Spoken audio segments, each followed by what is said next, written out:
అంటే తెలంగాణలో పాలన ఎంత అస్తవ్యస్తంగా ఉంది, క్యాబినెట్లోనే ఒకరికి సయోధ్య లేదు అనేది నిన్న ప్రెస్ మీట్ జరిగిన విధానం చూస్తేనే తెలిసిపోతుంది. దాని తర్వాత నేను సబ్జెక్ట్కి వస్తా. మరి ముఖ్యమంత్రి డైరెక్ట్గా లండన్ నుంచి వచ్చి తెలంగాణ ప్రజల ఆత్మగౌరవం దెబ్బతిన్నదన్న విషయం మీదనే మరి ప్రెస్ మీట్ పెడితే, మరి ముఖ్యమంత్రిలో ఉండే క్యాబినెట్ కొలీగ్సే ముఖ్యమంత్రి పత్రికా సమావేశం అంటే మీడియా సమావేశం గురించి ఏమాత్రం సమాచారం లేకుండా ఉంటున్నారా? ఒకటే సచివాలయం, మరి క్యాబినెట్ సబ్ కమిటీ సమావేశంలో ఉన్నారు అని చెప్తున్న ఈ ఉత్తమ్ కుమార్ రెడ్డి గారు, మల్లు బట్టి విక్రమార్క గారు మీడియా సమావేశం అయిన తర్వాత 10 నిమిషాలకు మీడియా సమావేశం మధ్యలోకి వచ్చి కూర్చోవడం అంటే, ముఖ్యమంత్రి పత్రికా సమావేశం పెడుతుంటే కూడా క్యాబినెట్ కొలీగ్స్ కూడా ఎవరు రాని పరిస్థితి. ఈ విధమైన పరిస్థితి ఇవాళ తెలంగాణలో ఉన్నది. హార్వర్డ్ 385 సంవత్సరాల చరిత్రలో ఎప్పుడు కూడా బోస్టన్ తప్ప వేరే క్యాంపస్ ఓపెన్ చేయలేదు.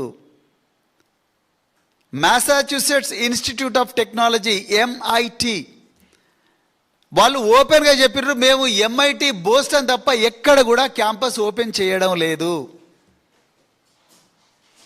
మూడవది కేంబ్రిడ్జ్ యూనివర్సిటీ కూడా మేము లండన్లో తప్ప ఎక్కడ కూడా క్యాంపస్ ఓపెన్ చేయడం లేదు. దాదాపుగా 900 సంవత్సరాల చరిత్ర ఉన్న ప్రపంచంలోనే అత్యంత పురాతనమైన ఆక్స్ఫర్డ్ యూనివర్సిటీ, ఆ ఆక్స్ఫర్డ్ యూనివర్సిటీ కూడా వాళ్ళు ప్రపంచంలో ఆక్స్ఫర్డ్ అనే ప్లేస్లో అంటే ఆ యూనివర్సిటీ ఉండే ప్లేస్ తప్ప వేరే చోట ఎక్కడ కూడా మేము యూనివర్సిటీ ఓపెన్ చేయడం లేదు అని వాళ్ళు చాలా క్లియర్గా చెప్పారు.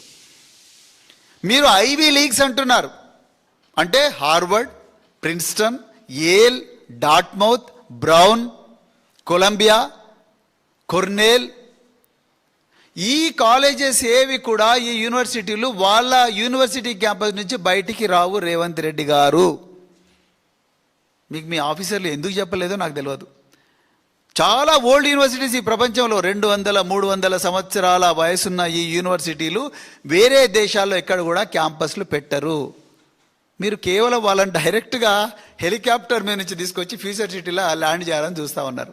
ఇంపాసిబుల్.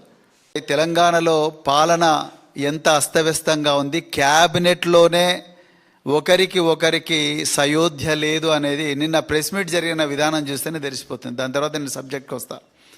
మరి ముఖ్యమంత్రి డైరెక్ట్గా లండన్ నుంచి వచ్చి తెలంగాణ ప్రజల ఆత్మగౌరవం దెబ్బతిన్నదన్న విషయం మీదనే మరి ప్రెస్ మీట్ పెడితే, మరి ముఖ్యమంత్రిలో ఉండే క్యాబినెట్ కొలీగ్సే ముఖ్యమంత్రి పత్రికా సమావేశం అంటే మీడియా సమావేశం గురించి ఏమాత్రం సమాచారం లేకుండా ఉంటున్నారా?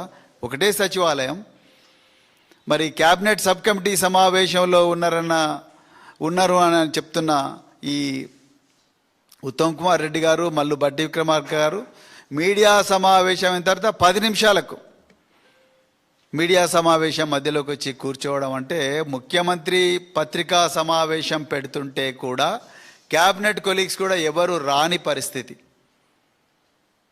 ఈ విధమైన పరిస్థితి ఇవాళ తెలంగాణలో ఉన్నది. అంటే క్యాబినెట్లోనే సయోధ్య లేదు ఒక విషయం మీద.